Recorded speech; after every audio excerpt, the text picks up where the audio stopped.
Okay, so as I mentioned in the previous video, we're going to insert another shaft, yet this time we're going to make a mistake, so I can show you how you can undo those mistakes when you do them, and they're inevitable. It'll happen to you. So let's go ahead and assemble the next shaft, and we'll just kind of line this up best we can, very roughly. So what I want to do is line up this axis with the axis of this hole here, and we're lining it up coincidentally, which is perfect.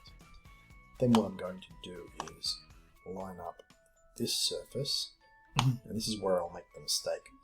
What I need to do is try and grab that bottom of that surface, but I'm intentionally going to choose the wall of the hole, and watch what happens. Instead of choosing that, I'm going to choose this. Click on that, and it's chosen the tangent of that, okay? Now let's say you've done that and you think, oh, I didn't want to do that. I really didn't want to do that. Now before you freak out, what you should be able to click on this. You can't. So you can't change it from there. So what you need to do, you need to go into here where it says placement. You click on placement, there'll be a history of all the constraints that you've placed in, okay? So it says you did a coincident constraint first, then you did a tangent constraint. What's the tangent constraint that we don't want? Now, can you change it here? No, you can't. So what you have to do, you can right click on this and delete that. Okay, so that will allow you now to go back in, reselect that surface, and then again, now select the bottom surface. Okay, and we can use coincident to push it in. And that's it. So using that placement tool is that placement tab is a really good way of avoiding you having to delete the part and reassemble it. It's good to get comfortable using that.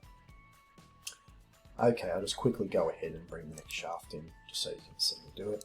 Bring the next shaft in. I'm just going to rotate the object. I could rotate it any way I wish actually. And bring it up. Center line is going to align with that center line coincidentally. The bottom of that surface is going to line up with the bottom of the hole coincidentally. Okay, and bring in two cubes. Assemble the cube, open. Let's pull this way, turn it, spin it around, zoom in. The axis of that will line up with the axis of that, and then we're going to say the bottom of that hole will line up with the bottom of the shaft, and it should be coincidentally. Oh, we have a mistake. Because we have a distance. Okay, so here's a good opportunity where we can go back into placement, click on distance, and maybe change that to coincident straight up, and it does work if you do that. Okay, it didn't work before we had the tangent because there were no other options that were similar to it. But you can switch between coincident and distance. There's a way to do that.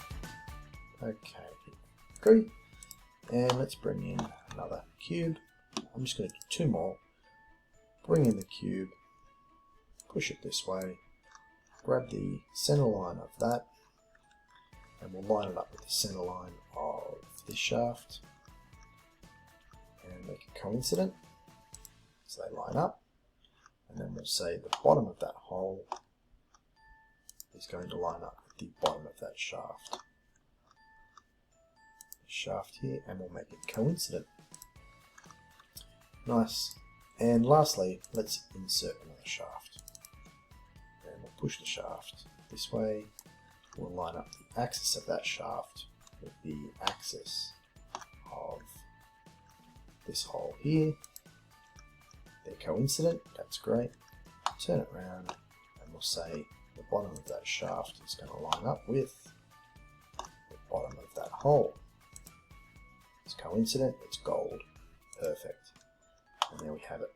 So what you would need to do now to continue this, you need to have a shaft coming out of this hole, a shaft coming out of this hole, a shaft coming out of this hole, a shaft coming out of this hole, and you have 4 cubes on the end of all of those. Okay, with 4 shafts between those, so you end up with what looks like a milk crate.